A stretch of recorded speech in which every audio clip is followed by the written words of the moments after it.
All right, so during your observation, I noticed a lot of great things and a couple things that I have some questions for. So the first thing was as soon as the students walked into the classroom, there was an entrance ticket right on the board, and it seemed like they already knew what the expectations were. You had the materials on the board, the procedures for what materials they needed to get out, if they needed a pencil. It was super clear to the students. There was no confusion on like what the expectation was, even when it was going to the bathroom. And when students were coming in like late, it was so easy for you to transition from like what you were doing to whole class to getting students caught up, and that happened several times. There was a couple examples when you guys were doing like individual work, and then students were doing work by themselves or with a partner.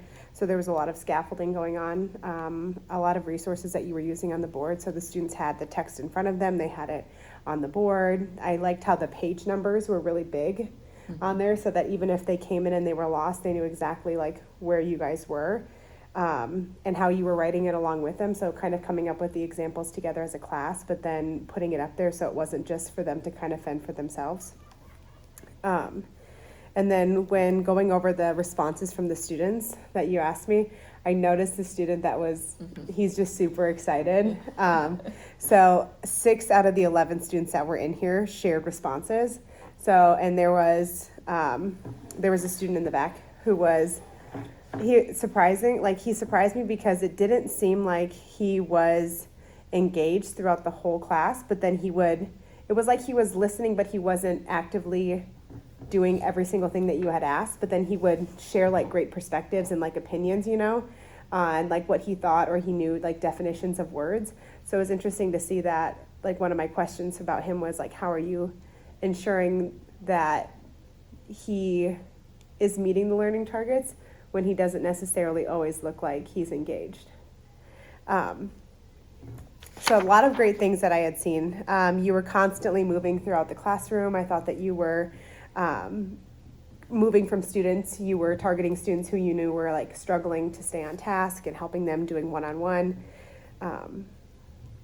And then I have a couple questions for you. Mm-hmm. So were there any student behaviors that you observed during the lesson? I saw a couple kids on phones, tried to redirect that a little bit. Maybe some kids not working right away or writing down when they should have been writing down, type of thing. So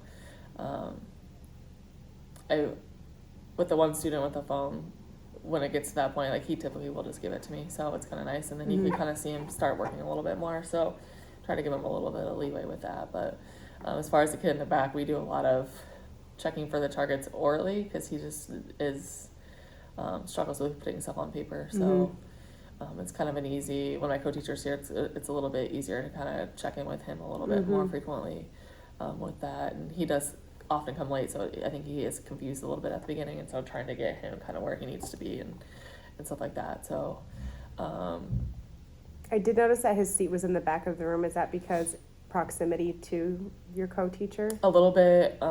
He's one that you can kind of tell, like when we change seats a lot, it's better for him to pick. Like I give him a couple options.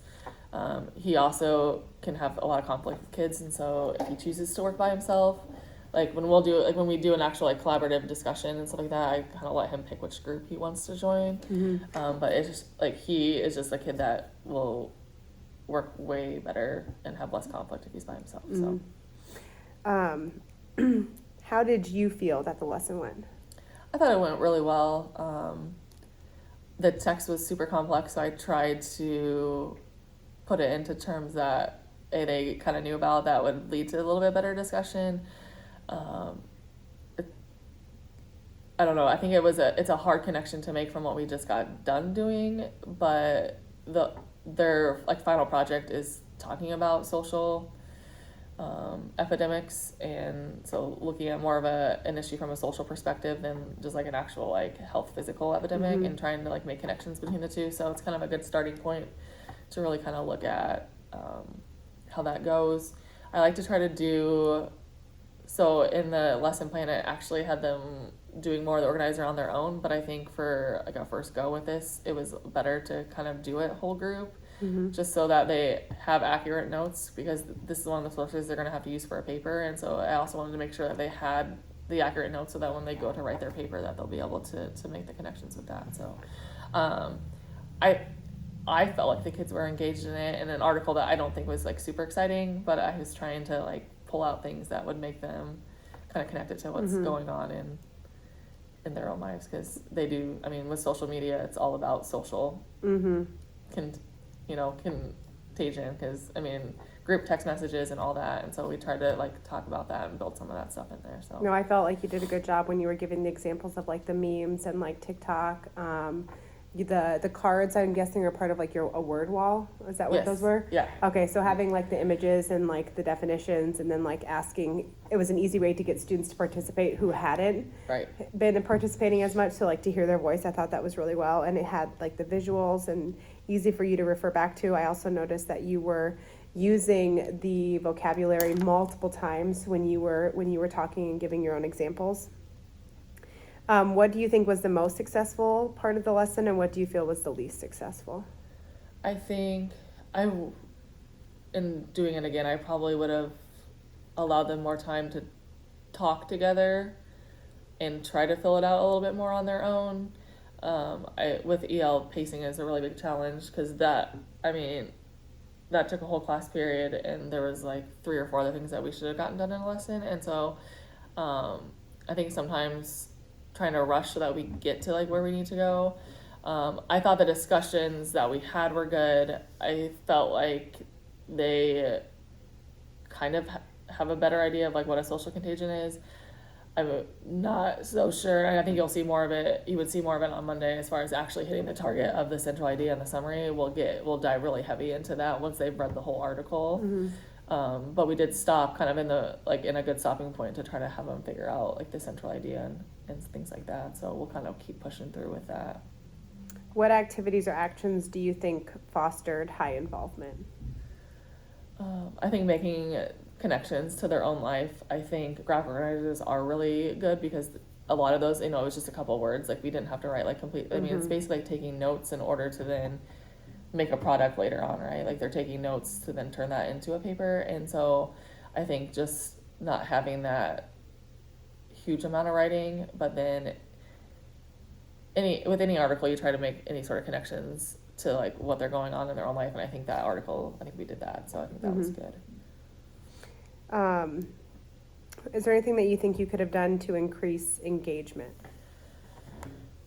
I think letting them talk a little bit more together would have definitely increased some engagement. It's so hard when it's such a small class though too, because when you only have 11 kids, it is really easy to just do a whole group and to get responses out, because you can get half the class pretty easily. But I think, in my bigger classes, I did give them a little bit of time to actually like talk when you have 3 or 4 people at a table, it's a little bit easier to let them talk first and then come up with answers. So I think I would have let them kind of talk together a little bit more.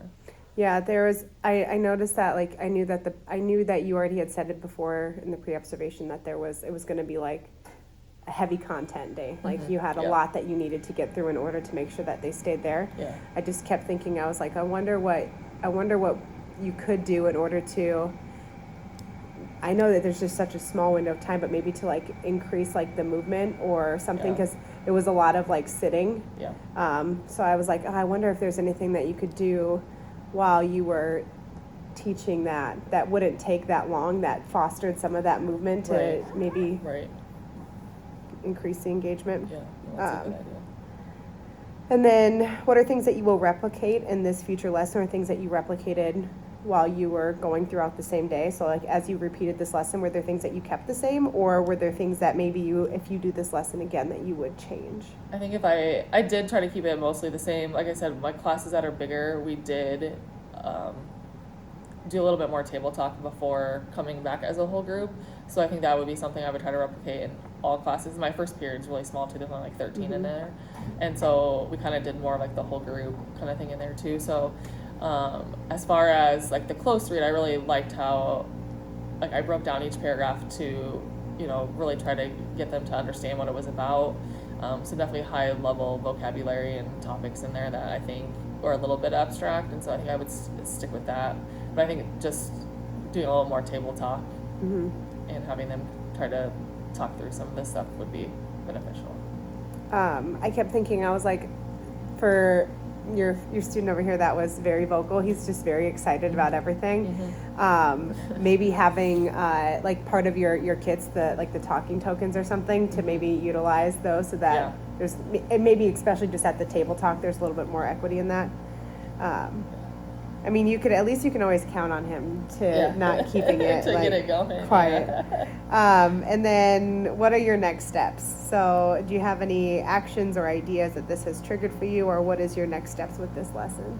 So we didn't finish it. So on Monday we'll finish the article. We'll keep doing a close read and break down the paragraphs, and then the end goal of this is to write an objective summary of the article. So we'll have some sentence starters for them to write that, and then the next thing is they'll be able to use that summary. They'll be writing just an informative paper about social contagion, so then they'll be able to use those notes, and that will be kind of like the big end product that we'll look at. Okay, awesome. Thank you. Mm-hmm.